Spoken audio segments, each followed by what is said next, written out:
everyone. I'm Allison Raskin. And I'm Gabe Dunn. And we wanted to share a little taste of our podcast, Just Between Us. Just between us. Hey. Just between us. Hey. Hello, I'm Allison Raskin. I'm a writer, mental health advocate, and today I cried in an IHOP. Hi, I'm Gabe S. Dunn. I'm a writer, bisexual icon, wink, and what?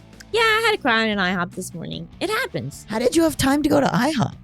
I met my parents there at 9, and then I left for Melissa's at 10. Why'd you cry? I was just overwhelmed. You're crying right now. Yeah. Why are you crying? Because I'm overwhelmed. Why are you crying? Because I talked about crying. And when I talk about crying, I have to cry again. Also, you didn't let me touch you just now. I know, sorry. It's okay.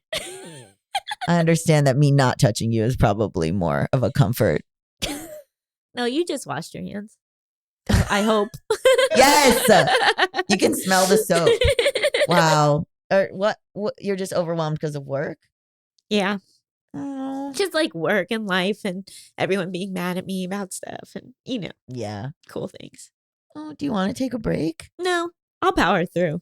Oh my God.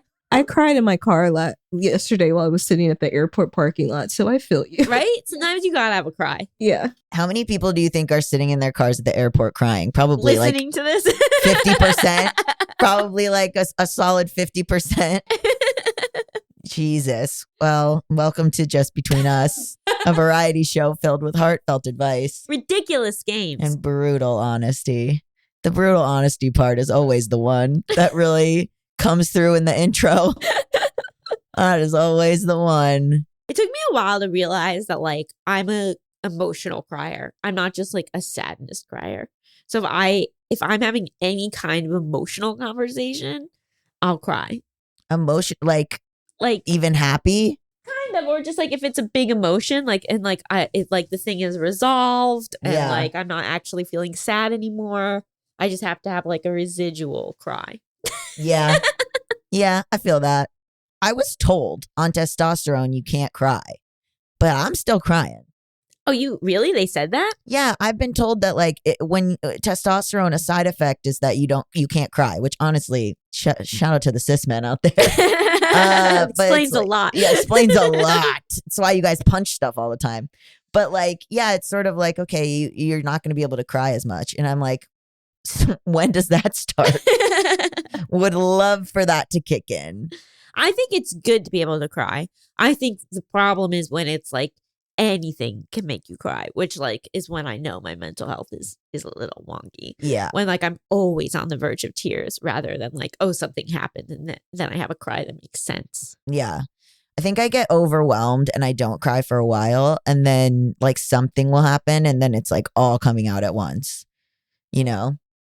Then it can be really cathartic. Yeah. But I think it freaks people out. I'm going to guess that it freaks people out. Oh, really? Because if I could manage like it in increments, that would be chill. But instead, it's just like a explosion. Like a full sob. Yeah, or just like everything is bad and it's an explosion. And like, it's like, here's 45 things I could have been upset about in small amounts, but instead here we are. Right. Mental illness, mentally ill. Being alive in 2023. Awful. I would say being alive 2016 to now. Yes. Bad. Yes. Not great. Yeah. Honestly, 2015 because that's when he was running.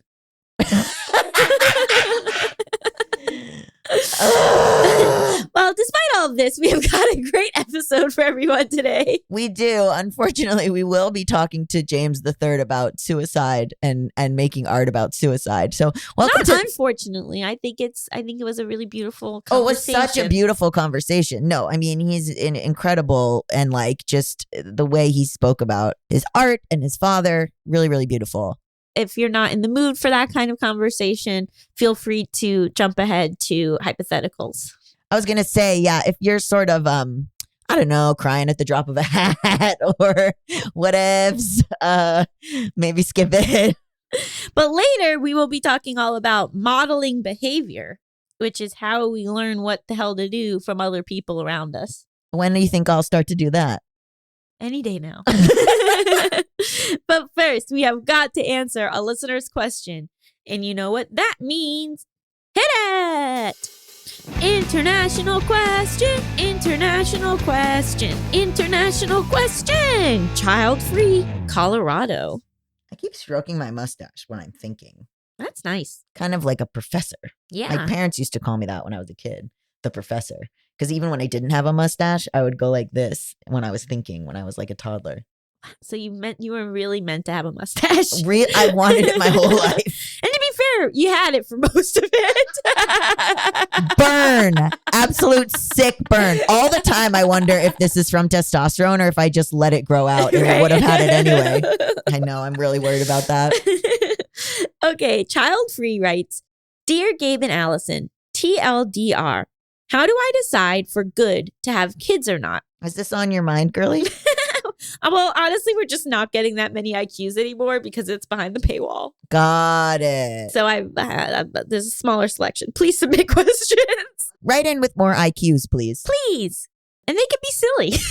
Please, we love silly ones. But this one is not. So Child Free writes, for context, I'm a married cishet female, age 34.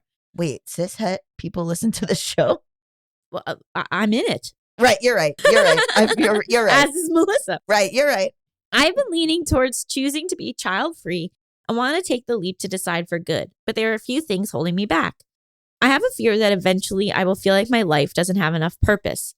Sometimes I struggle to feel like I'm making a difference in the world, and raising a child could give me immense purpose. I also had a pretty nice childhood and would love to create family memories with my kids. I think having pets, spending time with friends and family, volunteering, and finding hobby/community could serve the same purpose for me as kids, without the lack of sleep, stress, lack of free time, financial burden, anxiety, depression, resentment, etc. But I still feel unsure. Any advice is much appreciated. Thank you so much for what you do. I love your podcast. Okay, this is going to sound like a long-winded situation, but here's the thing. So I was trying to figure out what I want to do with my life in terms of the future. And I want to make my movie and I want to, continue doing podcasts. But I was like, what do I want to do with the rest of my time? And I had my boyfriend on Bad with Money, which is my other show. And we were talking about changing careers and what kind of career you would want. And one thing we talked about is, don't think of it as your identity. Like, am I a this? Am I a scientist? Am I a writer? Am I a doctor? Whatever. Think of it as like, what small tasks do you want to be doing day to day in your life? And do you enjoy those tasks? And so I think people have this idea of themselves as, I'm going to be a mom or I'm going to be a parent or a dad. And they're not breaking down like what that actually looks like day to day. They're just kind of seeing an overarching thing. And I think like, instead of thinking about it as like lack of sleep, stress, lack of free time, resentment, because that's all future predicting. But if you just think, okay, when I wake up in the morning, do I want there to be a kid there?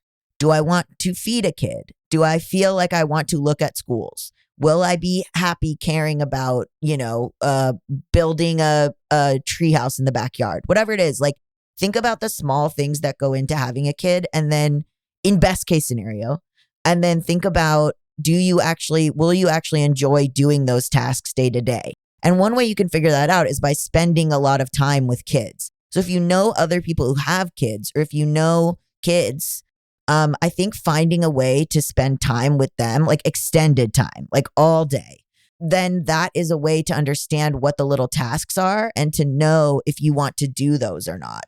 And I think like people have this idealized idea, which, by the way, my number one enemy, mommy vloggers, really push. I'm just kidding. They're my number 3 enemy. I was going to say number 1. No, they're my number 3 What's enemy. 1 and 2? I guess like murderers and rapists. But then like number 3 is mommy vloggers. And number 4 is people who sell scam concert tickets. Oh, yeah. Good list. Thanks for listening. If you want to hear more, you can check out Just Between Us anywhere you listen to podcasts. We also have a Monday show called Too Long, Did Read It, where we explore the underbellies of Reddit. Listen every Monday and Wednesday. Just between